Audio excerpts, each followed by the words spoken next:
এই মাস নবী করিম সাল্লাল্লাহু আলাইহি সাল্লামের জন্মের মাস। অতএব আমাদের উচিত দিল থেকে, প্রাণ থেকে বেশি বেশি করে রাসূল করিম সাল্লাল্লাহু আলাইহি সাল্লামের প্রতি দরুদ আর সালাম পেশ করা। অন্যান্য সময় আমরা যে পরিমাণ দরুদ শরীফ পড়ি, এই মাসে কম না বেশি, আরও বেশি পড়ব, এবং এই বেশি দরুদ শরীফ পড়ার ধারাবাহিকতা আমরা যেন বজায় রাখতে পারি। আল্লাহ তৌফিক দেন, বলি আমিন। নবী করিম সাল্লাল্লাহু আলাইহি সাল্লামের এক সাহাবী জিজ্ঞেস করলেন, ইয়া রাসূলুল্লাহ, আমি যখন আপনার জন্য দোয়া করার ইচ্ছা করি তখন আমি কি করব? নবী করিম সাল্লাল্লাহু আলাইহি সাল্লাম বললেন, আমার জন্য দোয়া করবে। কতটুকু করবো ইয়া রাসূলুল্লাহ? বললেন, তোমার যতটুকু সম্ভব তত বেশি করবা, যত বেশি সম্ভব তত বেশি করবা। সাহাবী বললেন, ইয়া রাসূলুল্লাহ, আমি আমার সম্পূর্ণ দোয়ার 4 ভাগের 1 ভাগ আপনার প্রতি দরুদ পড়ব, আপনার জন্য দোয়া করব। কি বলেন? রাসূল সাল্লাল্লাহু আলাইহি সাল্লাম বললেন, ভালো, যদি তুমি আরও বাড়াতে পারো তাহলে আরও ভালো। এরপরে সাহাবী বললেন, ইয়া রাসূলুল্লাহ, আমি 1/3 3 ভাগের 1 ভাগ আপনার জন্য দোয়া করব। বললেন, যদি আরও বাড়াতে পারো তাহলে আরও ভালো। সাহাবী বললেন, ইয়া রাসূলুল্লাহ, আমার সারাদিনে যত দোয়া আছে এর অর্ধেক আমার জন্য করব, অর্ধেক আপনার প্রতি দরুদ পড়ব। রাসূল সাল্লাল্লাহু আলাইহি সাল্লাম বললেন, ভালো, তবে বাড়াতে পারলে আরও ভালো। এবার সাহাবী বললেন, ইয়া রাসূলুল্লাহ, আমি আর আমার জন্য কিছু চাইবই না, আমার যা বলা দরকার সব আপনার জন্য দরুদ শরীফ পড়ে শেষ করে ফেলবো। সুবহানাল্লাহ বিহামদি। রাসূল করিম সাল্লাল্লাহু আলাইহি সাল্লাম বললেন, ইয়াকফিক, তাহলে তোমার আর কিছু দরকারও নাই। তোমার কি দরকার না দরকার এটা আল্লাহ তাআলা জানেন কি জানেন না? তুমি চাওয়ার আগেই আল্লাহ তাআলা দুনিয়া এবং আখিরাতে তোমার সব প্রয়োজনের আয়োজন করে দিবেন। সুবহানাল্লাহ।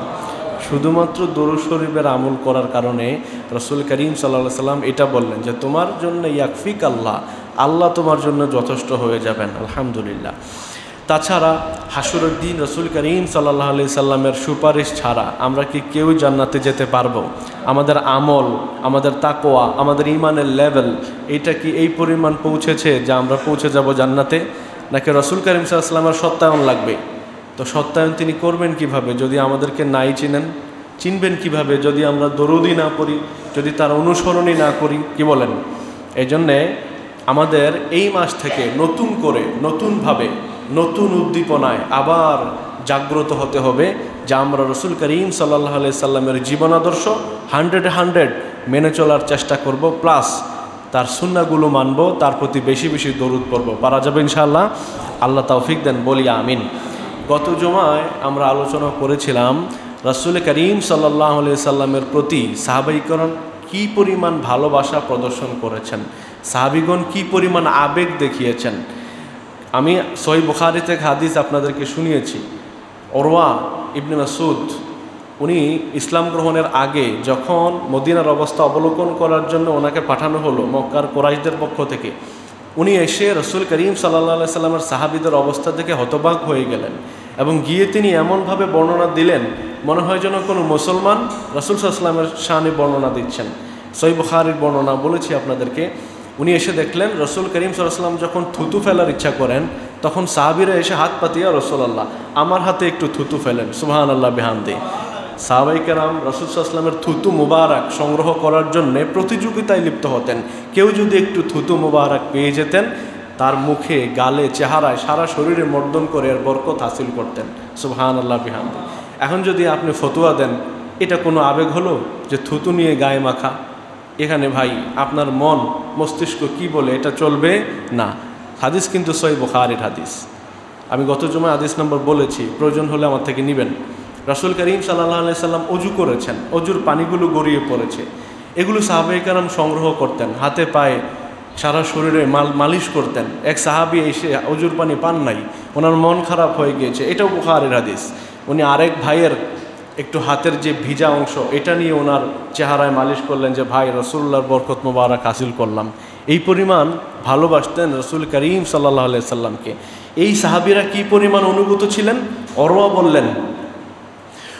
বললেন যে আমি আমার জীবনে কিসরা আর কায়সার, রোম পারস্য সহ, আবিসিনিয়ার বাদশাহ হেরাক্লিয়াস সহ অনেক রাজদরবারে ভ্রমণ করেছি, অনেক রাজদরবারে ঘোরাফেরা করেছি, কিন্তু আমি কোনোদিন এইরকম বাদশাহ দেখি নাই, মুহাম্মদের মতো বাদশাহ যাকে কিনা তিনি যখন কোনো আদেশ করেন, ওয়াইদা আমারাহুম ইবতাদারু আমরাহ, তিনি যখন কাউকে কোনো আদেশ করেন সবাই হুমড়ি খেয়ে পড়ে তার আদেশ পালনের জন্য। সুবহানাল্লাহ বিহামদি। কি পরিমাণ অনুগত ছিল তারা রাসূল করিম সাল্লাল্লাহু আলাইহি সাল্লামের জন্য কি পরিমাণ ফিদা ছিল। অনেক সাহাবী প্রায় সময় বলতেন, ফিদা কা আবি ওয়া উম্মি ইয়া রাসূলুল্লাহ, ইয়া আল্লাহর রসুল, আমার বাবা মা আপনার জন্য কুরবান হোক, কি খেদমত করতে পারি। সুবহানাল্লাহ বিহামদ। এ কারণেই তারা রাদিয়াল্লাহু আনহুম ওয়া রাদু আনহু, আল্লাহ তাআলা তাদেরকে সার্টিফিকেট দিয়েছেন যে আল্লাহ নিজে তাদের প্রতি খুশি, তারাও আল্লাহর প্রতি খুশি। এজন্য সাহাবীদের সমালোচনা করার কোনো সুযোগ নাই, তারা এমন পর্যায়ে পৌঁছে গিয়েছেন, আলহামদুলিল্লাহ। এজন্যে রাসূল করিম সাল্লাল্লাহু আলাইহি সাল্লামের অনুগত যারাই হবে, যারাই রাসূল করিম সাল্লাল্লাহু আলাইহি সাল্লামকে ভালোবাসবে, তাদের মর্তবা আল্লাহ তাআলা বাড়াতে থাকবেন। তবে হ্যাঁ, অনুগত ছাড়া শুধুমাত্র ভালোবাসা আপনাকে জান্নাতে নিতে পারবে না। আপনি জান্নাতে যেতে হলে ঈমান লাগবে। কি লাগবে? ঈমান। তারপরে ভালোবাসা লাগবে। ভালোবাসা আপনি লা ইলাহা ইল্লাল্লাহ মুহাম্মাদুর রাসূলুল্লাহ এই কালেমা দিলে, মনে, মুখে, ইকরার বিল লিসান, তাসদিক বিল জিনান, আমাল বিল আরকান, এগুলো করার পরে আপনি মুমিন হবেন। কিন্তু রাসূল সাল্লাল্লাহু আলাইহি ওয়াসাল্লামের ভালোবাসা কমতি থাকলে আপনি আবার পূর্ণ মুমিন হতে পারবেন না। কারণ রাসূল করিম সাল্লাল্লাহু আলাইহি ওয়াসাল্লাম বলেছেন, লা ইউমিনু আহাদুকুম হাত্তা আকুনা আহাব্বা ইলাইহি মিন ওয়ালিদিহি ওয়া ওয়ালাদিহি ওয়ান নাসি আজমাইন। যদি কোনো ব্যক্তি আমাকে, তার পুত্র, তার পিতা, এমনকি সমস্ত মানুষ থেকে বেশি ভালো না বাসবে, ততক্ষণ পর্যন্ত সে পূর্ণ মুমিন হতে পারবে না। ওমর রাদিয়াল্লাহু আনহু একবার বলেন, ইয়া রাসূলুল্লাহ, আমি আপনাকে আমার জীবনের পরে সবচাইতে বেশি ভালোবাসি। রাসূল সাল্লাল্লাহু আলাইহি ওয়াসাল্লাম বললেন, লা ইয়া ওমর, তুমি এখনও পূর্ণ মুমিন হতে পারো নাই। ওমর রাদিয়াল্লাহু আনহু বলেন, আল আনা ইয়া রাসূলুল্লাহ, আমি এখন আপনাকে আমার জীবনের চাইতেও বেশি ভালোবাসি। রাসূল সাল্লাল্লাহু আলাইহি ওয়াসাল্লাম বলেন, আল আনা ইয়া ওমর, এখন তুমি পূর্ণ মুমিন হইলা। সুবহানাল্লাহ। তার মানে আপনি যদি জীবনভর অনুসরণ করে যান কিন্তু ভালোবাসায় যদি ঘাটতি থাকে, তাহলে আপনার ঈমানে কিন্তু কামালিয়তটা আসবে না। এই জন্য ঈমান থাকা লাগবে, ভালোবাসায় কোনো গ্যাপ থাকা যাবে না, পরিপূর্ণ ভালোবাসতে হবে, রাসূল সাল্লামের প্রতি আবেগ কাজ করতে হবে। আপনি দেখবেন দরুদ শরীফ পড়লে আমি উদাসীন থাকি নাকি আমার খেয়াল থাকে, দরুদ শরীফ পড়ার সময় আমার মন নরম হয় কিনা, রাসূল সাল্লাল্লাহু আলাইহি ওয়াসাল্লামকে যদি একবার দেখতাম এই আক্ষেপ মনের মধ্যে জাগে কিনা, যদি আবার আমি হজে বা উমরায় যেতে পারতাম, যদি আবার রাসূল সাল্লাল্লাহু আলাইহি ওয়াসাল্লামের রওজা মুবারকের সামনে গিয়ে সালাম দিতে পারতাম সরাসরি, এই আবেগ ভিতরে কাজ করে কিনা। যদি দেখেন কাজ করে, তাহলে বুঝবেন ঈমান আছে। যদি রাসূল সাল্লাল্লাহু আলাইহি ওয়াসাল্লামকে কেউ গালি দিলে, রাসূল সাল্লাল্লাহু আলাইহি ওয়াসাল্লামের নামে কেউ কটূক্তি করলে আপনার হৃদয়ে ভেঙে যায়, চুরে যায়, আপনার রাগ ওঠে, তাহলে বুঝবেন ঈমান আছে। আর যদি দেখেন রাসূল সাল্লাল্লাহু আলাইহি ওয়াসাল্লামের বিরুদ্ধে কেউ কটূক্তি করলে ভিতরে কোনো জ্বালা হয় না, পোড়া হয় না, আপনি আপনার মতো দিব্যি নামাজ রোজা করতেছেন, তাহলে বুঝবেন আপনি শুধু শুধু নামাজ পড়তেছেন। আপনার এই নামাজ আপনাকে জান্নাতে নিতে পারবে না। আমাদের দেশে এমন আশেক রাসূল আছে না নাই? কম না বেশি? আজকে আর এক আশেক রাসূল দেখে আসছি রাজগঞ্জের বাজারে। আসতেছি আমি, মাইকিং করতেছে, যে কোনো একটা বিষয়ে সে মাইকিং করতেছে, রাসূল সাল্লাল্লাহু আলাইহি ওয়াসাল্লামের শান মান গাইতেছে, মানে রাসূলের মোহাব্বত নেয়া, ঈদে মিলাদুন্নবী পালন, এইসব গাইতেছে, কিন্তু তার একটাও দাড়ি নাই, আর ঠোঁটগুলো দেখলে মনে হয় সে সিগারেট টানে। আমি ভালো করে লক্ষ্য করছি তাকে। তো সে কিসের আশেক রাসূল আমাকে বুঝান। দাড়ি রাসূল সাল্লাল্লাহু আলাইহি ওয়াসাল্লামের একটা দায়মি সুন্নাহ। আমি প্রায় সময় বলি, আপনার সব, আপনি মেসওয়াক করেন, মেসওয়াকটা রেখে যেতে হবে। মেসওয়াক কবরে যাবে নাকি? আপনি তাসবিহ পড়েন সারাদিন, এগুলো আপনার কবরে, তাসবিহটা যাবে, যেটা দিয়ে গোনেন ওটা তো যাবে না, আপনার তাসবিহর সওয়াবটা যাবে।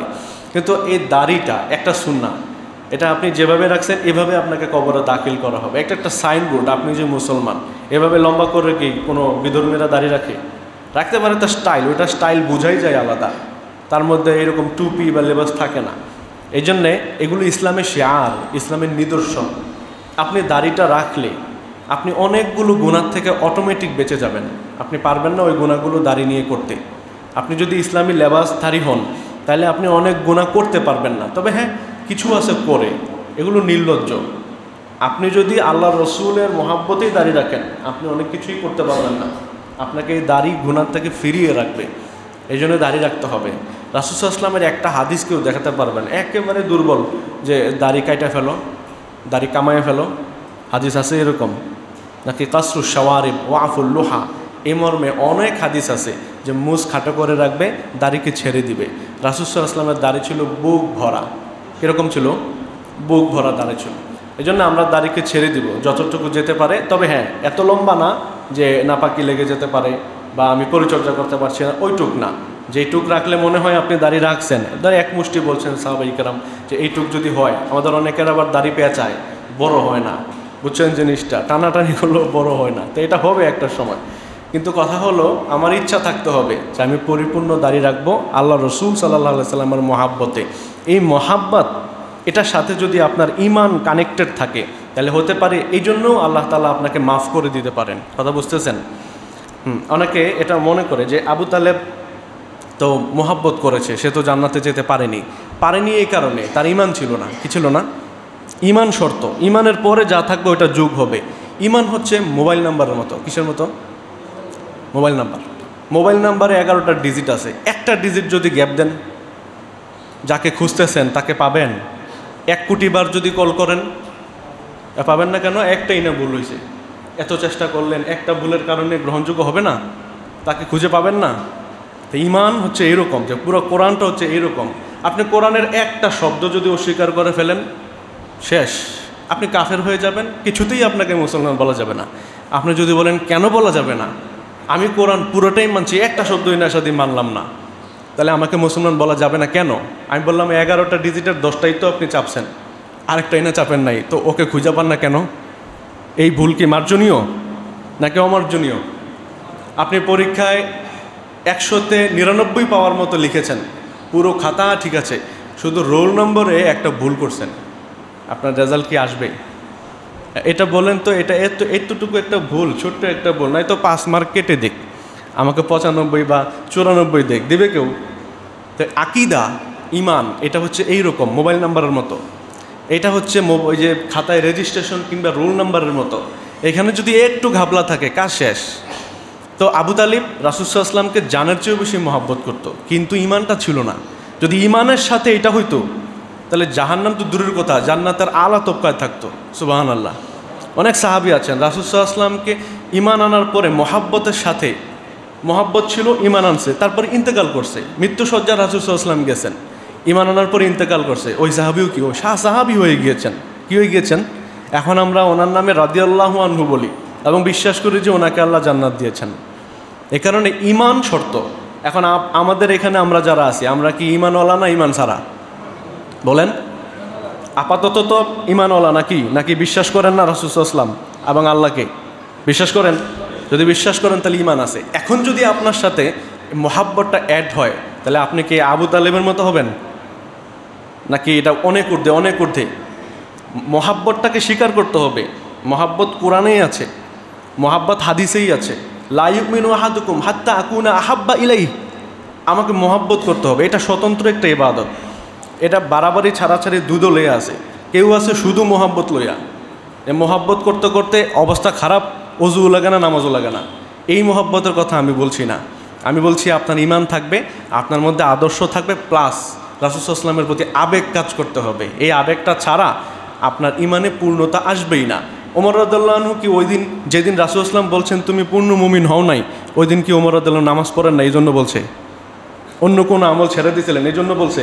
নাকি তার পুরো আমল ঠিক আছে, রাসূল সাল্লাল্লাহু আলাইহি ওয়াসাল্লামকে পূর্ণ অনুসরণ ঠিক আছে, খালি এইটা বলছে যে আমার জীবনের পরে আপনাকে ভালোবাসি, এই কারণে রাসূল সাল্লাল্লাহু আলাইহি ওয়াসাল্লাম বলছেন ঈমান কামেল হয় নাই? তার মানে আপনি যতই অনুসরণ করেন মহাব্বতে ঘাটতি থাকতে পারবে না। রাসূল সাল্লাল্লাহু আলাইহি ওয়াসাল্লামের শান, মর্যাদা, হুরমাত, ইজ্জত এগুলো আপনাকে রক্ষা করে চলতে হবে। এমন কোনো কথা মুখ থেকে বের করা যাবে না যেটা রাসূল সাল্লাল্লাহু আলাইহি ওয়াসাল্লামের শানের খেলাফ হয়। তাহলে ঈমানে কি ভাটা আসবে। আর কথার মাত্রা যদি কুফরি পর্যন্ত পৌঁছে যায় তাহলে ঈমান থেকে খারিজ হয়ে যাবেন। এজন্য আল্লাহ তাআলা বলছেন আন তাহবাতা আমালুকুম ওয়া আনতুম লা তাশউরুন। কথা সাবধানে বলবে, আর নয়তো তোমার আমল ধ্বংস হয়ে যাবে, তুমি টেরও পাবে না। এই জন্যে আল্লাহ রসুল সাল্লাল্লাহু আলাইহি সাল্লামের ইজ্জত, হুরমত এবং মহাব্বতের ব্যাপারে আল্লাহ তাআলা আমাদেরকে সচেতন থাকার তৌফিক দেন, বলি আমিন। দ্বিতীয় যে কথাটি বলছি সেটা হলো, আমাদের দেশে একদল বের হয়েছে, এখন আছে, এই দলের কী অবস্থা আমার এখন জানা নাই। এটা হলো আহলে কোরআন। তারা বলে যে আমরা কোরআনই শুধু মানব, কিন্তু আমরা হাদিস মানব না, বা রাসূল সাল্লাল্লাহু আলাইহি ওয়াসাল্লামের জীবনাদর্শ আমাদের প্রয়োজন নাই, বরং আল্লাহ তাআলা যা দিয়েছেন তার উপরে এইটা আমরা গ্রহণ করলে ওকে, ওনার কোনো ব্যাখ্যা বিশ্লেষণ লাগবে না। এখন আমি একটু আগে বলেছি কোরআনের সব মানার পরে যদি দুইটা শব্দ না মানেন কি হবেন? কাদিয়ানিরা ওয়াখাতামান নাবিয়িন, ওয়াখাতামা, খ আলিফ তা মা, চারটা, কয়টা? খাতাম, চারটা অক্ষর জাস্ট, এরা মানে না।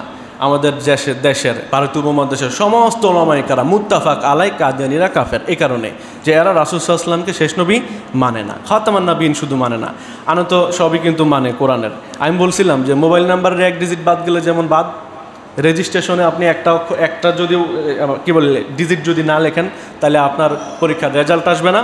কাদিয়ানীরা সারা জীবন যদি সব হুকুম আহকাম পালন করা শেষ করে ফেলে, এদের রেজাল্ট আসবে জিরো। কি আসবে? জিরো। কারণ ডিজিট একটা কি নাই, ডিজিটটার নাম কি খাতামান নবিয়্যিন, ওটা এরা লেখে নাই, এটা এরা মানে নাই। এখন যারা বলে যে রাসূল ইসলামের অনুসরণ দরকার নাই, তারাও আবার আরেক জায়গায় মানে নাই। কি জন্য মানে নাই দেখেন, আল্লাহ রাব্বুল আলামিন বলেছেন কুল ইন কুনতুম তুহিব্বুনাল্লাহ, বলেন হাবিব যে তোমরা যদি আমার ভালোবাসা পেতে চাও, আল্লাহর ভালোবাসা পেতে চাও, তাহলে ফাত্তাবিউনি, আমার অনুসরণ করো। কার অনুসরণ করো? রাসূল সাল্লাল্লাহু আলাইহি ওয়াসাল্লামকে বলতে বলছেন আমার অনুসরণ করো, নাকি আমারে শুধু মহব্বত করো তাহলে আল্লাহ মহব্বত করবেন না? বলছেন অনুসরণ করতে হবে। স্রেফ মহব্বত আপনাকে জান্নাতে নিতে পারবে না, আবার স্রেফ আমল আপনার ঈমানকে পূর্ণতায় পৌঁছাতে পারবে না। তার মানে আমার মহব্বতও লাগবে, আবার আমলও লাগবে, কোনোটা বাদ দিয়ে কোনোটা না, না ছাড়াছাড়ি না বাড়াবাড়ি, দুইটার মাঝখানে। ঠিক আছে, বাইনাল ইফরাত ওয়াত তাফরিত, এই দুইটা সমন্বয়ে আমাকে বুঝতে হবে। আচ্ছা, এখন হলো আল্লাহ রাসূল সাল্লাল্লাহু আলাইহি ওয়াসাল্লামকে আল্লাহ তাআলা বলছেন সূরা নিসা 59 নম্বর আয়াত, ইয়া আইয়ুহাল্লাযীনা আমানু আতিউল্লাহ ওয়া আতিউর রাসূল ওয়া উলিল আমরি মিনকুম, ও হে ঈমানদারেরা, তোমরা আল্লাহ তাআলা এবং তার রাসূলকে অনুসরণ করো এবং তোমরা যাদের অধীনস্থ তাদের হুকুমগুলো মেনে চলো। এখন আল্লাহ তাআলার আদেশ এবং রাসূল সাল্লাল্লাহু আলাইহি ওয়াসাল্লামের আদেশ, এগুলো অনুসরণ করা কে আবশ্যক করেছেন? আর আগে বলেছেন যারা ঈমান এনেছো তাদের জন্যে, যারা ঈমান এনেছো তাদের জন্যে। তো যাদের ঈমান নাই এরা কি রাসূল সাল্লাল্লাহু আলাইহি ওয়াসাল্লামকে মানবে? স্বাভাবিক মানবে না। এবার আসেন পরের আয়াত, আল্লাহ তাআলা বলছেন সূরা নিসা 80 নম্বর আয়াত, ওয়া মান ইউতিআর রাসূলা ফাকাদ আতা আল্লাহ, যেই ব্যক্তি আল্লাহর রাসূলকে অনুসরণ করলো সে যেন আল্লাহকেই অনুসরণ করলো। কাকে অনুসরণ করলে আল্লাহর অনুসরণ হয়? আমরা কি আল্লাহর সাথে কথা বলতে পারি? আল্লাহ তাআলার হুকুম কি আমাদের উপর নাজিল হয়? তাহলে কোনটা ঠিক কোনটা বেঠিক আমি কিভাবে পড়ব? কোরআন কারীম তো সংক্ষেপে, এটার বিস্তারিত বিবরণ লাগবে না। লিতুবাইয়িনা লাহুম, আল্লাহ তাআলা বলছেন আমি কোরআন নাজিল করেছি যাতে করে আপনি তাদেরকে ইন ডিটেলস এটা বর্ণনা করতে পারেন। তিবিয়ানাল লিকুল্লি শাই, প্রত্যেকটা জিনিসের বিস্তারিত বিবরণ। আল্লাহ বললেন মা ফাররাতনা ফিল কিতাবি মিন শাই, আমি কোরআনে কিছুই বাদ রাখিনি, তবে এটা বের করতে হবে। তো এই বের করার দায়িত্ব দিয়েছে কাকে? রাসূল করিম সাল্লাল্লাহু আলাইহি ওয়াসাল্লামকে। এরপরে তার থেকে তার সাহাবায়ে কেরাম, তাবিঈন, তাবে তাবিঈন, এইভাবে করে মুফাসসিরিনগণ এই কোরআন কারীমটাকে সংরক্ষণে নিয়ে আসছেন আল্লাহ তাআলার হুকুমে। কার ইচ্ছায়? আল্লাহর ইচ্ছায়। এবার দেখেন আল্লাহ বলছেন মাইয়ুতি আর রাসূল, যে রাসূল সাল্লাল্লাহু আলাইহি ওয়াসাল্লামকে অনুসরণ করলো পক্ষান্তরে ফাকাদ আতা আল্লাহ, সে আল্লাহকে অনুসরণ করলো। ওয়ামান তাওয়াল্লা, আর যে রসুলের অনুসরণ থেকে মুখ ফিরিয়ে নিল, ফামা আরসালনাকা আলাইহিম হাফিজা, রসুল আমি আপনাকে তাদের জন্য তত্ত্বাবধায়ক বানাই নাই, তাদের হিসাব তাদের কাছে, আপনি তাদেরকে নিয়ে টেনশন করা দরকার নাই। একদম সুস্পষ্ট। আর ব্যাখ্যা দরকার আছে যে রাসূল সাল্লাল্লাহু আলাইহি ওয়াসাল্লামকে যে মানতেই হবে, না মানলে এই আয়াতগুলো আমি মানলাম, যদি না মানে তাহলে আমার ঈমান আছে না গেছে এটা বোঝার বাকি আছে। মোবাইল নাম্বারের মতো এক ডিজিট নাই, দুই ডিজিট নাই, আর হবে? অথবা এক ডিজিটের জায়গায় অন্য ডিজিট ঢুকাই দিয়েছেন, কল আর যাবে? জীবনেও আপনি তাকে আর খুঁজে পাবেন না, জীবনেও আপনি জান্নাত পর্যন্ত পৌঁছতে পারবেনই না। ওটা ডিজিট তো আপনি ভুল দিয়েছেন। এখন আপনি আমল করলে লাভ হবে কি? মোবাইলে হাজার হাজার মিনিট থাকলে লাভ হবে কি? ব্যালেন্স থাকলে লাভ হবে কি? মোবাইলে ব্যাটারি চার্জও আছে, সব ঠিক আছে, আইফোন চালান আপনি একদম লেটেস্ট মডেলের, মাগার ফোন তো যায় না, খালি ধরলে কয় রং নাম্বার, ধরলে কয় রং নাম্বার। তা আপনি যখন আপনার ইমানে ঘাটতি দিবেন তখন আপনার আমলে তো রং নাম্বার আসবে, আপনি তো পাবেন না জান্নাতের ঠিকানা। এই জন্য আমাদের ইমানকে 100 বানাতে হবে। এক, ইমানের মান কি? এক। এটার সাথে শূন্য দিবেন তো দাম বাড়বে, আর এক ফালাইয়া হাজার হাজার শূন্য দেন, মান কি? শূন্য। এই জন্য ইমান একদম খাঁটি হতে হবে। ইমান সবার আগে। একটা বই আছে, বইয়ের নাম কি? ইমান সবার আগে। রকমারিতে সার্চ করবেন, দেখবেন বই আছে, ওখানে ইমানের গুরুত্ব সম্পর্কে আলোচনা আছে। এরপর আসেন সূরা নূরে, আল্লাহ পাক রব্বুল আলামিন বলেছেন, এই একই আয়াত আবার আল্লাহ তাআলা সূরা আহজাবের 36 নম্বর আয়াতে বলেছেন, সেম আয়াত। আয়াতটা হচ্ছে ওয়ামা কানা লিল মুমিনিন ওয়ালা মুমিনাতিন, কোনো মুমিন নারী কিংবা মুমিন পুরুষ তাদের কোনো ইখতিয়ার নাই, কোনো ইচ্ছা স্বাধীনতা নাই, ইযা কাদাল্লাহু ওয়া রাসূলুহু আমরান, যখন আল্লাহ এবং তার রসুল কোনো বিষয়ে ফায়সালা দিয়ে দেন, তখন এই বিষয়ে কোনো বিশ্বাসী মুমিন নর কিংবা নারীর এখানে কোনো ইচ্ছা স্বাধীনতা নাই যে সে চাইলে মানবে অথবা মানবে না, সে এটা ব্যাখ্যা ভুল করবে কিংবা সঠিক করবে। মানে অর্থাৎ আল্লাহ রসুলের সিদ্ধান্ত যখন আসছে তখন তার এখানে আর কোনো চিন্তা ফিকির করার সুযোগ নাই। বলছেন তো আমি মেনে নিলাম, বলছেন তো সামিয়ানা ও আতোয়ানা, সামিয়ানা ও আতোয়ানা। আরেক দল আছে সামিয়ানা ও আতোয়ানা ও মানলাম না, কী করে মুখে বলে সারা জীবন সামিয়ানা ও আতোয়ানা, শুনলাম মানলাম, কিন্তু আসলে কি ওই পরেও মানলাম না, এরপরে আর মানে না। আল্লাহ তাআলা আমাদেরকে ওই দল থেকে হেফাজত করেন, বলি আমিন। এরপর আল্লাহ পাক রব্বুল আলামিন সূরা নূরের 51 নম্বর আয়াতে বলছেন, তারা তখন কি করে, আইয়াকুলু সামিয়ানা ওয়া আতোয়ানা, তারা বলে আমরা শুনলাম আর মানলাম, ওয়া উলাইকা হুমুল মুফলিহুন, আর তারাই হচ্ছে সাকসেসফুল, তারাই হচ্ছে মুফলিহ, তারাই হচ্ছে সফল কাম। এই জন্যে রাসূল সাল্লাল্লাহু আলাইহি সাল্লাম বলছেন তো শেষ, আমার এখানে আর চিন্তার সুযোগ নাই। আল্লাহ বলছেন অজু চলে গেলে অজু করতে হবে। রাসূল সাল্লাল্লাহু আলাইহি সাল্লাম ব্যাখ্যা করে দিয়েছেন, কারো যদি পেছন দিকে হাওয়া বের হয়, বাতাস বের হয়, তাহলে তার অজু ভেঙে গেছে, তাকে অজু করতে হবে। কেউ যদি মুখ ভরে বমি করে তার অজু করতে হবে। কেউ যদি ঘুমায় ফেলে হেলান দিয়ে, তাহলে ঘুমালে অজু ভেঙে যায়, অজু করতে হবে। আপনি যদি বলেন আমার হাওয়া গেছে পেছন দিক দিয়া, এখন আমি ধুইতেছি মুখ হাত, আমি চুলে মানে মাথা মাসেও করতেছি, পা ধুইতেছি, মিলে কিছু আকলে ধরে? এখন আপনার আকলে ধরলো কি ধরলো না ওইটা তো আমার দেখার বিষয় না। আমার কথা হচ্ছে রাসূল সাল্লাল্লাহু আলাইহি ওয়াসাল্লাম বলেছেন কদাল্লাহু ওয়া রাসূলুহু আমরান, এই আমর করেছেন আল্লাহ এবং তার রসুল। সুতরাং এখানে আর কোনো খিয়ারাত, এখানে আর কোনো ইচ্ছা স্বাধীনতা, এখানে আপনার আর কোনো ধরনের নাক গলানোর সুযোগ নাই। এটার নামই হচ্ছে ইমান, বুঝি আর না বুঝি, আমি যেটা শুনছি এটাই মানছি। এটার নামই আবু বকর, আর না মানলে আবু জাহেল। না মানলে কি? আমাদের দেশে একজন বক্তা ছিল, উনি বলতেন যে মানলে আবু বকর, না মানলে আবু জাহেল। কথাটা আমার কাছে ভালো লাগছে, মানলেই তো আবু বকর হয়। আবু বকর রাদিয়াল্লাহু আনহুকে বলা হলো যে তোমার যে মোহাম্মদ দোস্ত, সে বলছে যে ওই এক রাতের মধ্যে নাকি সিদরাতুল মুনতাহা সপ্ত আসমান ভেদ করে একদম আল্লাহর আরশ পর্যন্ত চলে গেছে, এই জায়গায় বাইতুল মুকাদ্দাস পর্যন্ত আবার রাতের সফর হয়েছে, ওখান থেকে ফিরে আসছে, এই দেখেছে, আমাদের কাছে বলেছে। বলো তুমি কোন পাগলের পেছনে ছোট? এবার নাউজুবিল্লাহ পড়েন। এবার আবু বকর রাদিয়াল্লাহু আনহু বললেন সত্যি মুহাম্মদ সাল্লাল্লাহু আলাইহি ওয়াসাল্লাম এই কথা বলেছেন যে হ্যাঁ বলেছে, তাইলে এটা আমি বিশ্বাস করে নিলাম। সুবহানাল্লাহি বিহামদি। রাসূল কারীম সাল্লাল্লাহু আলাইহি ওয়াসাল্লামের কাছে গিয়ে বললেন সাদ্দাকতা ইয়া রাসূলুল্লাহ, যদি কথা আপনি বলে থাকেন তাইলে আমার চিন্তা ফিকিরে ধরুক বা না ধরুক, আপনি সত্যই বলেছেন, কখনো আপনি মিথ্যা বলতে পারেন না। রাসূল কারীম সাল্লাল্লাহু আলাইহি ওয়াসাল্লাম তাকে উপাধি দিয়ে দিলেন সিদ্দিক। সুবহানাল্লাহ, এইটাই হচ্ছে ঈমান। এজন্য উনি সর্বোত্তম সাহাবী। এখন আমরা তো চিন্তা করি এটা মানা যাবে কি যাবে না, বিজ্ঞানসম্মত কি অজ্ঞানসম্মত। আরে পরে তো বিজ্ঞানসম্মত হয়েই যায়, আমার বুঝে ধরে না তো কি হয়েছে। পরে আস্তে আস্তে করে রাসূল কারীম সাল্লাল্লাহু আলাইহি ওয়াসাল্লামের সুন্নাহগুলো বিজ্ঞান এগুলো আবিষ্কার করছে না, এগুলো সঠিক প্রমাণ হচ্ছে না। রাসূল কারীম সাল্লাল্লাহু আলাইহি ওয়াসাল্লামের উপর যে কোরআন নাজিল হয়েছে, এই যে ভার্সগুলো, আয়াতগুলো, অনেক আয়াত আছে যেগুলো জাহিলি যুগে তারা বুঝতোই না। যেমন আপনাদেরকে বলেছিলাম বিজ্ঞানের আলোচনায়, সমুদ্রের নিচে আপনার মানে স্ট্রিম যে ঢেউগুলো আছে, এটা একটা ওয়েভ স্ট্রিম আর একটা ডাউন স্ট্রিম, উপরে একটা ঢেউ আছে, নিচে আর একটা ঢেউ আছে। পৃথিবীর মানুষেরা শুধু উপরের ঢেউ সম্পর্কেই জানতো, এবং উপরের ঢেউ নিয়ে কত কবি সাহিত্যিক, কত বুদ্ধি মানে এরা কবিতা রচনা করেছে, সাহিত্য রচনা করেছে, কেউ কত প্রেমপত্র লিখেছে, এবং তাদের প্রেমিকার নিয়ে এই যে সমুদ্রের ঢেউয়ের সাথে মিলিয়ে তারা কত ছন্দ আবৃত্তি কত কিছু। কিন্তু নিচে যে আরেকটা ঢেউ আছে এটা তো সাহিত্যিকরা শুনেই নাই, জানেও না। কিন্তু আল্লাহ পাক রব্বুল আলামিন কোরআনে কারিমে বলেছেন আউকা জুলুমাতিন ফি বাহরিন লুজ্জিয়ি, আসলে এরকম একটা আয়াত। এই আয়াতটার মধ্যে আল্লাহ তাআলা বলছেন যে এক ঢেউর নিচে আরেক ঢেউ আছে। জ্যাক ভি কোস্টা, ফরাসি বিজ্ঞানী জ্যাক ভি কোস্টা, উনি সমুদ্র বিজ্ঞানী ছিলেন, ওশেনোলজি নিয়ে ওনার পড়াশোনা এবং কাজ। উনি যখন রিটায়ার্ড করলেন ওই ডিপার্টমেন্ট থেকে, ওনার যে খাদেম ছিল অর্থাৎ বাড়ির যে কেয়ারটেকার, উনি ছিলেন মুসলমান। উনি ওনাকে একটা কোরআনের পাণ্ডুলিপি হাদিয়া দিলেন যে স্যার আপনি এটা একটু পড়েন, অনেক বইপত্র পড়াশোনা করেন আপনি, এই বয়সে এসে একটু কোরআনটা পড়েন। উনি কোরআনটা পড়লেন, একবার শেষ করার পরে উনি ওনার খাদেমকে ডাকলেন, ডেকে বললেন খাদেম তুমি কি এই ধর্মের অনুসারী? বলেন হ্যাঁ আমি এইটাই মানি। এই যে মোহাম্মদ, ও আচ্ছা তোমাদের ধর্মগুরু মোহাম্মদ, সে তো ভালোই মানে সে সমুদ্র বিজ্ঞানী ছিল বড় সড়ো, মাশাআল্লাহ। কি ছিল? মুহাম্মদ সাল্লাল্লাহু আলাইহি ওয়াসাল্লাম কি ছিল? সমুদ্র বিজ্ঞানী ছিল, তাই না? বললেন না, কখনোই না, আমাদের নবী মরুর নবী। রাসূল কারীম সাল্লাল্লাহু আলাইহি ওয়াসাল্লাম মরুভূমির এলাকায় থাকতেন না। আরবে নাই কোনো নবী, নাই কোনো নদী খাল, মানে অর্থাৎ যে সাগরের কথা বলতেছেন আপনি, ওখানে এগুলো নাই। ওখানে মরুর জাহাজ হচ্ছে ওট।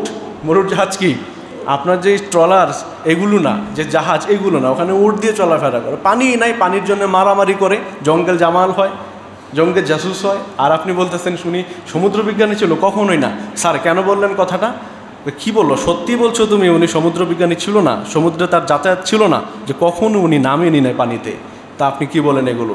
বলছেন যদি তাই হয় তাহলে আমি বিশ্বাস করলাম উনি শুধুমাত্র ধর্ম গুরুই না, ওনার প্রতি যে আমাদের যে স্রষ্টা, এই স্রষ্টা ইলহাম করেছেন, উনি স্রষ্টার প্রেরিত একজন নবী। সুবহানাল্লাহ বিহামদি। উনি ঈমান আনলেন, মুসলমান হয়ে গেলেন। কেন হলেন? উনি বললেন যে আমি কোরআনে যখন পড়লাম যে দুইটা সাগরের মাঝখানে আল্লাহ তাআলা ফারাক দিয়েছেন। আমরা তো ওই পদ্মা মেঘনা খুঁজি, ওইটা না, ওইটা হচ্ছে আপনার ওই যে ভূমধ্য সাগর এবং আটলান্টিক মহাসাগরের ওইখানে। উনি যখন এই দিক দিয়ে ওখানে গেলেন, ওখানে পৌঁছলেন, উনি দেখলেন যে ভূমধ্য সাগর থেকে আটলান্টিক মহাসাগরের দিকে, আটলান্টিক সাগর মহাসাগর থেকে ভূমধ্য সাগরের দিকে 45 ডিগ্রি কোণে একটি মিষ্টি পানির ফোয়ারা মাঝখান দিয়ে গিয়েছে, যেটা ভূমধ্য সাগরের পানি আর আটলান্টিকের পানিটাকে আলাদা করেছে। এটা একটা হচ্ছে ঘনত্ব, লবণের ঘনত্ব বেশি, আরেকটা লবণের ঘনত্ব কম। একটাতে তাপমাত্রা বেশি, আরেকটাতে তাপমাত্রা কম, যার কারণে দুইটা পানি একসাথে মিক্স হয় না। এই কারণটাও আল্লাহ তাআলা পবিত্র কোরআনে বর্ণনা করেছেন। মিলহুন উজাজুন, আছে না শব্দটা? মিলহুন উজাজ।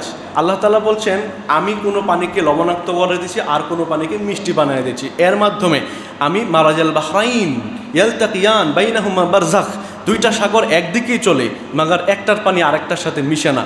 শোনো, এই জিনিসটা আমি 40 বছর সমুদ্র গবেষণা করার পরে পেয়েছি। আর যে ডাউনস্ট্রিমের কথা বলছো 200 ফিট নিচে, যেখানে সূর্যের আলো তার 7টা রং বদলাতে বদলাতে বদলাতে বদলাতে শেষে 200 ফিট নিচে গিয়ে সূর্যের আলোটা পর্যন্ত হারিয়ে যায়।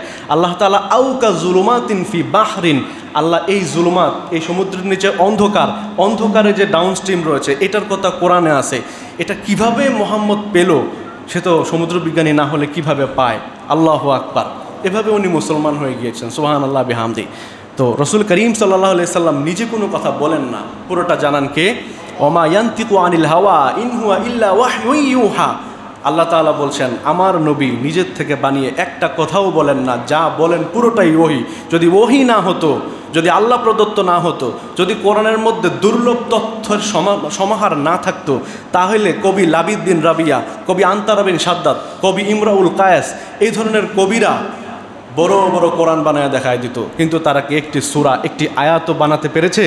পারে নাই। ওই যে বলছিলাম ইন্না আতাইনা কাল কাউসার, রাসূল ইসলাম এই সূরার 2টা আয়াত খালি ঝুলাই দিলেন সাবায়া মুআল্লাকা, কাবার দেয়ালের মধ্যে। সবাই এসে ব্যর্থ। এরপরের লাইন কী হবে, এরপরের লাইন কী হবে? এটা নিয়ে গেল কবি সম্রাট লাবিদ বিন রাবিয়ার কাছে। লাবিদ বিন রাবিয়া আসলো, এসে বলল ইন্না আতাইনা কাল কাউসার। কাউসার কি রে ভাই? কাউসার কি? কাউসারটা তো বুঝলাম না।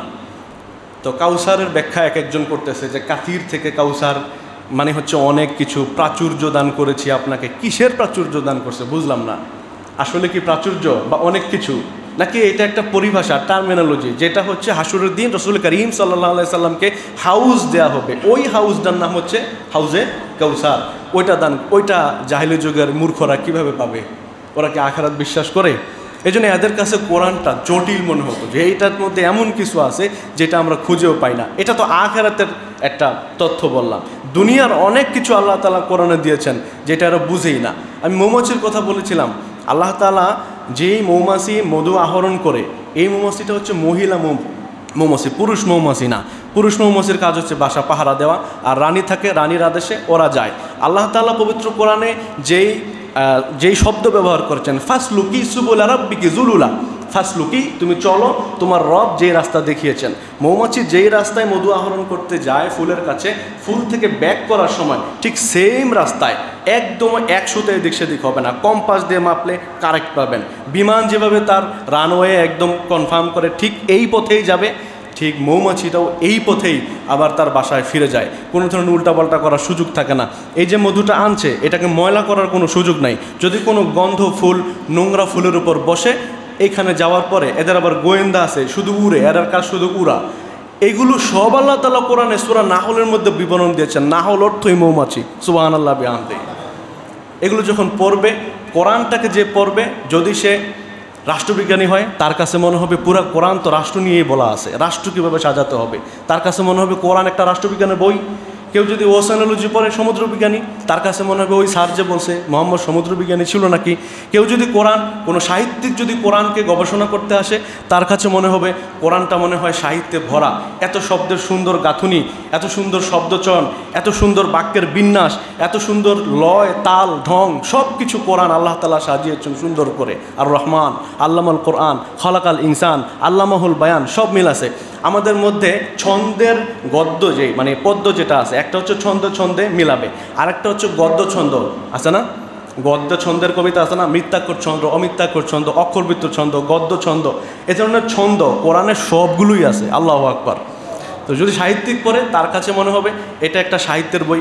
কেউ যদি বিজ্ঞানী হয় তার কাছে মনে হবে কোরআনটা বিজ্ঞানের বই, বিজ্ঞানের এত তথ্য দেওয়া আছে। কোনো চিকিৎসা বিজ্ঞানে যদি কোরআন পড়ে দেখবে যে আল্লাহ তাআলা বলছে শিফা ওয়া রাহমাতুল লিল মুমিনিন, মুমিনদের জন্য এখানে রয়েছে শিফা। ওয়ানুনাজ্জিলু মিনাল কোরআন, কোরআন আমি এমন কিছু নাজিল করেছি মা হুয়া শিফা, যা হচ্ছে কি শিফা, যাতে হচ্ছে নিরাময়।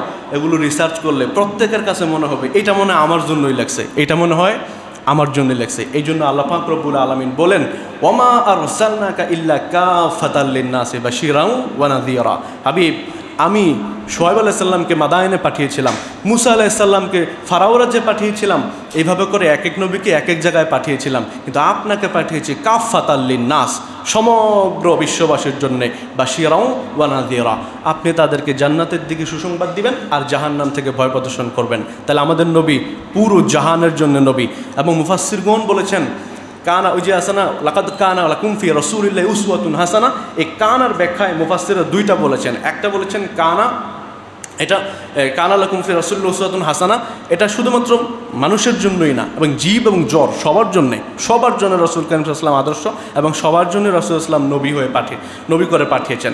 এই জন্যে রাসূল কারীম সাল্লাল্লাহু আলাইহি ওয়াসাল্লামের ইশারা মানুষও বুঝতো, জড় পদার্থ জামাদাতগুলোও বুঝতো, পাথরও বুঝতো রাসূল ইসলাম কী করেন। রাসূল ইসলামের জন্যে একটা খেজুর গাছ, যে খেজুর গাছকে ধরে রাসূল ইসলাম খুতবা দিতেন, এটা কান্না করে নাই? তাহলে আপনি এখন কি বলবেন যে খেজুর গাছ কি এর কি কলিজা গুর্দা ফেসা এগুলো আছে, খেজুর গাছের মন আছে, এটা বুঝলো কীভাবে? পাথর কাঁদে নাই? লামা ইয়াতাফাজ্জারু মিনহুল আনহার, পাথর ফেটে এখান থেকে নদী হয়েছে। আল্লাহ পাক বলেছেন এটা পাথরের নহর না, ঝর্ণা না। তোমরা মনে করছো এই যে সুবলং ঝর্ণা, অমুক ঝর্ণা, তমুক ঝর্ণা, এই ঝর্ণাগুলো তোমরা কি মানে আর করো, কি বলে একে রিল্যাক্স করো, নিজের মাইন্ড ফ্রেশের জন্য সেখানে যাও, কিন্তু সেখান থেকে শিক্ষা নাও না। এগুলো হচ্ছে পাহাড়ের কান্না। এগুলো কি পাহাড়ের কান্না? এটা আল্লাহ বলেছেন কান্না। তো এই জন্যে আমরা রাসূল কারীম সাল্লাল্লাহু আলাইহি সাল্লামের জীবনাদর্শ যে অনুসরণ করি, ওনার জীবনে সবার জন্য আদর্শ রয়েছে। এবং যারা শুধুমাত্র রাসূল ইসলামকে মহাব্বতি করেন, অনুসরণ করেন না, তারা কখনোই রাসূল ইসলামের অনুসারী হতে পারেন না। এখন আমরা দেখব সাহাবায়ে কেরাম রাসূল সাল্লাল্লাহু আলাইহি ওয়াসাল্লামকে কীভাবে অনুসরণটা করতেন, কী পরিমাণ অনুগত থাকতেন, কী পরিমাণ বিনা শর্তে রাসূল সাল্লাল্লাহু আলাইহি ওয়াসাল্লামের সিদ্ধান্তগুলো মেনে নিতেন, আর আমরা কি করছি। এখন দেখেন সহিহ বুখারী হাদিস নাম্বার 4199 নম্বর হাদিস, আনাস ইবনে মালিক রাদিয়াল্লাহু আনহু বলেছেন যে খায়বারের যুদ্ধে, আমি হাদিসের অর্থগুলো বলে যাই, সময় তো কম। তো খায়বারের যুদ্ধে সাহাবায়ে কেরাম গনিমত পেয়েছিলেন, কিছু গাধা পেয়েছিলেন। তো গাধা পেয়ে ওখানে সবার খিদা লাগছে, তো গাধার মাংস রান্না করা শুরু করলেন। তো এক সাহাবী গিয়ে রাসূল সাল্লাল্লাহু আলাইহি ওয়াসাল্লামকে খবর দিলেন, ইয়া রাসূলুল্লাহ, ওরা তো সব গাধা রান্না করে খেয়ে ফেলা শুরু করছে, এই যে গাধা রান্না চলছে ইয়া রাসূলুল্লাহ। রাসূল সাল্লাল্লাহু আলাইহি ওয়াসাল্লাম চুপ করে রইলেন। একবার বলল, দুইবার বলল, তিনবার বলার পর রাসূল সাল্লাল্লাহু আলাইহি ওয়াসাল্লাম একজন দূত পাঠালেন, গিয়ে বলো যে রাসূল কারীম সাল্লাল্লাহু আলাইহি ওয়াসাল্লাম ইয়ানহাকুম আন লুহুমিল হুমর, তোমাদেরকে গাধার মাংস খাইতে নিষেধ করেছেন। এই কথা সাহাবীদের কানে যাওয়ার পরে বলছেন, সাহাবী বলছেন ওয়া ইন্নাহা লা তাফুরুন বিল লাহম, এই যে পাতিলগুলো, ড্যাগগুলো, বড় বড় ড্যাগ, এই ড্যাগগুলোতে গাধার মাংস রান্না হয়ে টকবক করছে, মানে এখনই শেষ, আগুন নিভাই দিলে এখন শুধু খাওয়ার পালা। এই সময়ে এসে সাহাবী এসে বললেন রাসূল সাল্লাল্লাহু আলাইহি ওয়াসাল্লাম গাধার মাংস খাইতে নিষেধ করছে। সাথে সাথে একজন সাহাবীও এই কাক ডাকা রোদে, মানে খিদার যন্ত্রণা, পিপাসা, তৃষ্ণা, এই সময়ে বললেন যে না, যত ড্যাগ আছে সবগুলো উপর করে ফেলে দাও। রাসূল সাল্লাল্লাহু আলাইহি ওয়াসাল্লাম না করছেন তো আর টাচও করা যাবে না। আল্লাহু আকবার। আর আমরা হলে কি করতাম? রাসূল ইসলামের নিষেধাজ্ঞা তো আমাদের কাছে আসতে একটু সময় লাগছে, আমরা তো এর আগে আসলে রান্না করে ফেলছি, এখন করে ফেলছি যেহেতু অপচয় করা লাভ কি, এটা এবার খাইয়ে ফেলি, এরপর থেকে ইয়া রাসূলুল্লাহ আর আমরা খাবো না। কোনোভাবে এটাকে জায়েজ করা যায় কিনা, একজন পাঠাইয়া রাসূল ইসলামের সম্মতি নিয়া এটা খাওয়া যায় কিনা, এত খিদা ইয়া রাসূলুল্লাহ, আসি জিহাদের মাঠে এমনি ক্ষুধা, কোনো খাবার নাই, গায়ে শক্তি নাই, রান্না করে ফেলছি তো এখন খেয়ে ফেলি, বলতাম কি বলতাম না? এই জন্যে ওনারা সাহাবি আর আমরা গলিমুদ্দি সলিমুদ্দি। এবার বুঝছেন জিনিসটা? এই জন্যে ওনাদের জন্য রাসূল আল্লাহ তাআলা বলছেন রাদিয়াল্লাহু আনহু ওয়া রাদু আনহুম, আর আমাদের কোনো গ্যারান্টি নাই, কিচ্ছু নাই। আল্লাহ তাআলা আমাদেরকে কবুল করেন, বলি আমিন। তো ওনারা এই তৎক্ষণাৎ সবগুলো পাতিল একবারে মাটিতে ঢেলে দিয়েছে। এইটার নাম হচ্ছে অনুগত, শুনলাম আর মানলাম, কি চিন্তা কি ফিকির আর কিছু দরকার নাই। 2 নম্বর হাদিস, সাহাবী জাবের রাদিয়াল্লাহু আনহুর হাদিস, সহিহ বুখারী হাদিস নাম্বার 2598 নম্বর হাদিস। জাবের রাদিয়াল্লাহু আনহু বলেন যে রাসূল করিম সাল্লাল্লাহু আলাইহি ওয়াসাল্লাম আমাকে একবার ওয়াদা করেছিলেন, আমার খুব অভাব যাচ্ছিল। আমি গত জুমায়ও জাবের রাদিয়াল্লাহু আনহু হাদিস শুনিয়েছি যে উনি খুব অভাবী সাহাবী ছিলেন এবং সম্ভ্রান্ত ফ্যামিলির সাহাবী।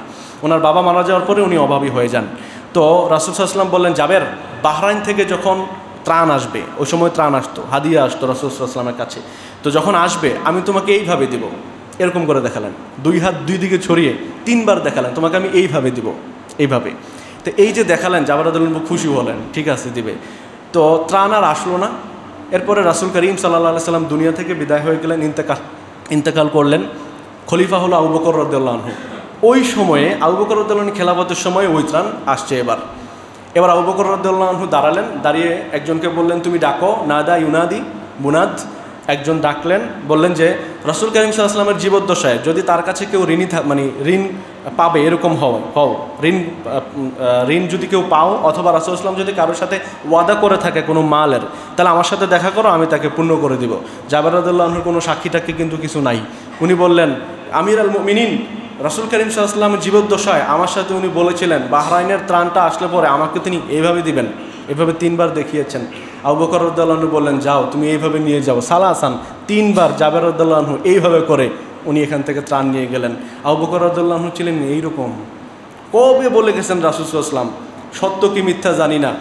জাবের রাদিয়াল্লাহু আনহু বলছে জাস্ট যে আমাকে বলছিলেন রাসূল যদি বলেই থাকে আর আমি যদি নাই দেই, আজকে যদি রাসূল সাল্লাল্লাহু আলাইহি ওয়াসাল্লাম জীবিতই থাকতেন তাহলে তো তার ওয়াদা উনি পূর্ণ করতেন। এই জন্য উনি 3 বার এইভাবে দিয়ে দিলেন। সুবহানাল্লাহ বিহামদি।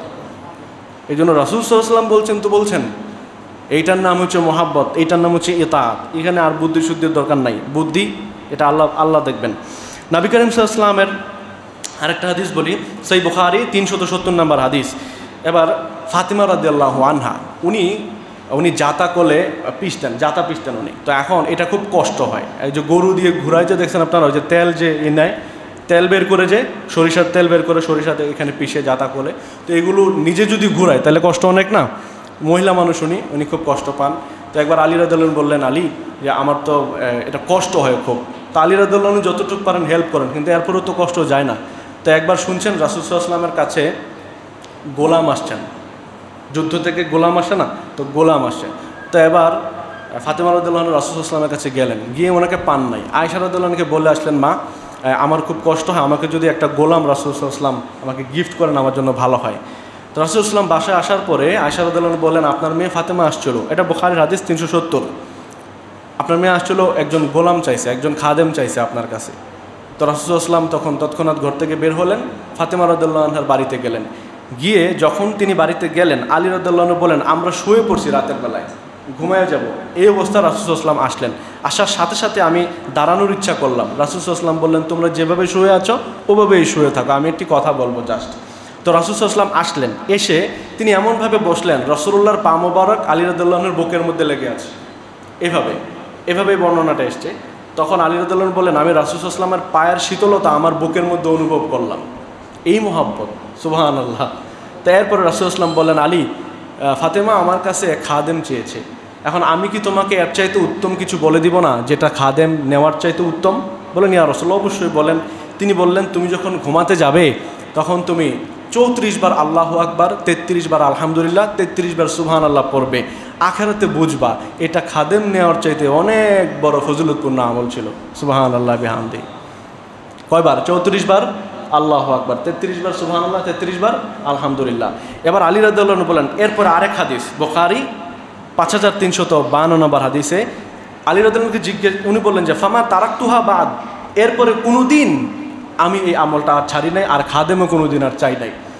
তাকে জিজ্ঞেস করা হলো কিলা ওয়ালা লাইলাতা সিফিন, সিফিনের যুদ্ধে আপনি আলী এবং মুআবিয়া রাদিয়াল্লাহু আনহু এই দুজনের মধ্যে যখন যুদ্ধ হলো, ওই রাতে কি আপনি এটা পড়তে পারছিলেন? ওই যুদ্ধ ছিল আপনার, আপনি এটা পড়তে পারছিলেন? কলা ওয়ালা লাইলাতা সিফিন, লাইলাতে সিফিন, সিফিনের রাতেও বাদ দেই নাই, ওই রাতেও আমি এই আমলটা ছাড়ি নাই। সুবহানাল্লাহ বিহাম। এইটাকে বলে এতাত, এইটাকে বলে এতাত। আর আপনার যদি একটু সর্দি লাগে, কাশি লাগে, আমার যদি লাগে জ্বর ওঠে, ফরজ নামাজ সহ শেষ। আছে না নাই? আমরা কিন্তু ওই খাঁটি উম্মত না, যতই চিল্লাই ভাই হই নাই এখনো। আল্লাহ তাআলা হওয়ার তাওফিক দেন, বলে আমিন। 4 নম্বর, সহিহ মুসলিম 6407 নম্বর হাদিস, আব্দুল্লাহ ইবনে দিনার থেকে বর্ণিত, তাবিঈ উনি। আর আব্দুল্লাহ ইবনে ওমর রাদিয়াল্লাহু আনহু থেকে হাদিসটা বর্ণিত। উনি বলেন যে আমি একবার মক্কায় চলাচল করছিলাম, মক্কার সফরে ছিলাম, আমি একটা ছেলেকে দেখতে পেলাম। দেখার সাথে সাথে আমি তাকে আমার বাহনে উঠালাম, আমি তাকে আমার কি বলছে এখানে, আমি তাকে বাহনে উঠালাম। উঠানোর পরে আমি তাকে আমার বাহনে উঠালাম, তারপরে আমি আমার মাথার পাগড়ি যেটা আছে, এই পাগড়িটা আমি তাকে খুলে দিলাম, খুলে তার মাথায় পরায় দিলাম। এরপরে সে যেখানে যাওয়ার সেখানে নিয়ে নামায় দিলাম। এবার আমাকে দিনার, ওই যে আব্দুল্লাহ ইবনে দিনার যিনি ছিলেন রাবি, উনি বলছেন যে আমি আব্দুল্লাহ ইবনে ওমরকে জিজ্ঞেস করলাম যে এই কী দরকার ছিল, বেদুইন লোক এরা, মূর্খ সূর্খ মানুষ, একটু কিছু করলেই তো এরা খুশি হয়ে যায়, বাহনে উঠাইছেন, নিয়ে নামাই দিছেন, বাস ওকে খালাস, আপনি এখন তাকে আবার পাগড়ি, নিজের মাথার পাগড়ি খুলে দিয়ে দিলেন কেন? তিনি বললেন আমি আমার বাবা ওমর ইবনে খাত্তাবকে বলতে শুনেছি যে রাসূল করিম সাল্লাল্লাহু আলাইহি সাল্লাম বলেছেন, ইন্না আবাররাল বিররি সিলাতুল ওয়ালাদি আহলা উদ্দি আবিহি, সবচাইতে সওয়াবের কাজ হচ্ছে বাবার বন্ধুদের সাথেও ভালো ব্যবহার করা। নাকি বাবার সাথে গাত্তারামি করা, আর বাবার বন্ধুদের দেখলে আঙ্কেল কেমন আছেন, সালাম আলাইকুম, এটাই তো আমরা করি। আঙ্কেলরা দেখলে সালাম দেয় জোরে সোরে, কিন্তু বাবার সাথে সালামের কোনো খবর নাই। ভাইরা, আগে বাবা মা। আমার সবচাইতে সুন্দর আচরণ পাওয়ার উপযুক্ত আমার মা, তারপর আমার বাবা, এরপর আমার উস্তাজগণ, মুরব্বিগণ, চাচা যারা, এরপরে আস্তে আস্তে দোস্ত কোস্ত আরও পরে। কিন্তু দোস্তের সাথে কি যে দোস্তি, আর বাবা যখন কিছু বলে একেবারে সহ্য হয় না, মা কিছু বললে একেবারে সহ্য হয় না। তো আমাদের উপর গজব আসবে না তো গজব আসবে কোথায়? মরুভূমিতে গজব আসবে? আল্লাহ তাআলা আমাদের বুঝ দেন, বলেন আমিন। উনি বললেন যে এই যে ছেলেটা দেখতেছো, সে হচ্ছে আমার বাবার বন্ধুর ছেলেই, আমার বাবার বন্ধুও না, বন্ধুর ছেলে, তার জন্য আমি এটা করলাম, কারণ রাসূলুল্লাহ সাল্লাল্লাহু আলাইহি ওয়াসাল্লাম বলেছেন। এইটার নাম হচ্ছে কি? ইতাআত। এরপরে আসেন 5 নাম্বার, এটা তিরমিজির হাদিস, 2369 নম্বর হাদিস, একটা লম্বা হাদিস। এই হাদিসটার সাথে আরও কিছু হাদিস আমি পড়েছিলাম, খুবই কষ্ট লাগে হাদিসগুলো। যেমন দেখেন, আবু হুরায়রা রাদিয়াল্লাহু আনহু বর্ণনা করেছেন হাদিসটা। উনি বললেন একবার বেটাইমে, যেই সময় মানুষ ঘর থেকে বের হয় না সচরাচর, যেমন ধরেন যে একদম রোদ, বেলা বাজে 2:30 কি 3টা, ঘর থেকে আপনি খালি বের হচ্ছেন, কোথাও যাচ্ছেন এটাও মনে হয় না, হাঁটতে বের হয়েছেন মনে হইতেছে, এভাবে কেউ বের হয়? তো রাসূল সাল্লাল্লাহু আলাইহি ওয়াসাল্লাম যেই সময় বের হন না সচরাচর, ওই সময় বের হয়েছেন। আবু হুরায়রা রাদিয়াল্লাহু আনহু আসছেন। এবার কিছুক্ষণ পরে আবু বকর রাদিয়াল্লাহু আনহু আসছেন। আসার পরে রাসূল সাল্লাল্লাহু আলাইহি ওয়াসাল্লাম জিজ্ঞেস করলেন, আবু বকর, এই টাইমে তুমি আমার কাছে কেন? আবু বকর রাদিয়াল্লাহু আনহু বললেন, ইয়া রাসূলুল্লাহ, আমার মন চাচ্ছিল আপনাকে আমি একটু দেখি, আপনার চেহারাটা দেখবো আর একটা সালাম দেবো, এই জন্য আমি আসছি। সুবহানাল্লাহ, ওনার মন চাইছে, উনি বেরোয় আসছেন।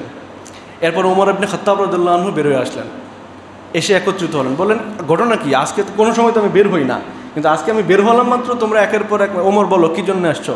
ওমর রাদিয়াল্লাহু আনহু বলি, ইয়া রাসূলুল্লাহ, আমি হাদিস লম্বা, শর্ট করে বলছি। বলি, ইয়া রাসূলুল্লাহ, আমার খুব খিদা লাগছে। কলা আল জু, আমি ক্ষুধার যন্ত্রণা আর থাকতে পারছি না, বের হয়েছি, যদি একটু খাবার পাই। এরপর রাসূল সাল্লাল্লাহু আলাইহি ওয়াসাল্লাম বললেন, ও তুমি এই জন্য আসছো? আমিও এর বিপরীত কিছুর জন্য বের হই নাই, আমারও একই দশা, আমার খুব খিদা লাগছে, এই জন্য আমি বের হয়েছি। এখন চলো যাই। এক সাহাবি আছে, সাহাবির নাম হচ্ছে আবিল হাইসাম ইবনে তাইহান আল আনসারি। আমি ওনার বাড়িতে যাব, দেখি ওর কাছে কিছু আছে কিনা। এবার সবাই, ঘটনা একটাই, সবার খিদা লাগছে আসলে।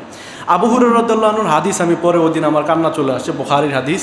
আবু হুরায়রা রাদিয়াল্লাহু আনহু এতটা ক্ষুধার্ত হতেন, মাঝে মাঝে উনি একবার ঘর থেকে বের হয়েছেন, ওমর রাদিয়াল্লাহু আনহুর সাথে দেখা হয়েছে। তো ওমর রাদিয়াল্লাহু আনহু তো কারি ছিলেন, বলছে, ওমর আমাকে একটু লম্বা একটু তেলাওয়াত শোনাও, আমার তেলাওয়াত শুনতে মন চাইছে। আসল কথা হচ্ছে ওনার খুব খিদা লাগছে। তো তেলাওয়াত করতে করতে করতে করতে ওমর ঘরে ঢুকবে, উনিও তার সাথে ঘরে ঢুকবেন, ঢুকলে যদি কিছু খাবার দেয়, এই আশায় বলছে, ওমর আমাকে একটু তেলাওয়াত শোনাও। তোমার রাদিয়াল্লাহু আনহু তেলাওয়াত শোনাইতে শোনাইতে ওনার ঘরে গেছেন, উনিও ঘরে গেছেন। যার পর আর বসতে বলতেছে না, যে বসেন এরকম কিছু বলতেছে না। তোমার রাদিয়াল্লাহু আনহু কিছু বলে না। পর আবু হুরায়রা রাদিয়াল্লাহু আনহু বের হয়ে আসছেন। বের হওয়ার সময় বলছে, ওমর তুমি আমাকে না দিলেও আমি আল্লাহ রাসূলের কাছে গেলে কিন্তু ফেরত আসতাম না, আমি বুঝছি তুমি আমাকে খাওয়াবে না। ওমর রাদিয়াল্লাহু আনহু বললেন, আবু হুরায়রা, যদি আমার কাছে কিছু থাকতো তাহলে আমি তোমার সাথে এই ব্যবহারটা আজকে করতাম না। এই পরিমাণ ক্ষুধার যন্ত্রণা নিয়ে ওনারা হাদিস সংকলন করেছেন, আর আমরা পেট ভরে 3 বেলা খেয়ে একটা হাদিসের কিতাব এখনও পড়তে পারি নাই।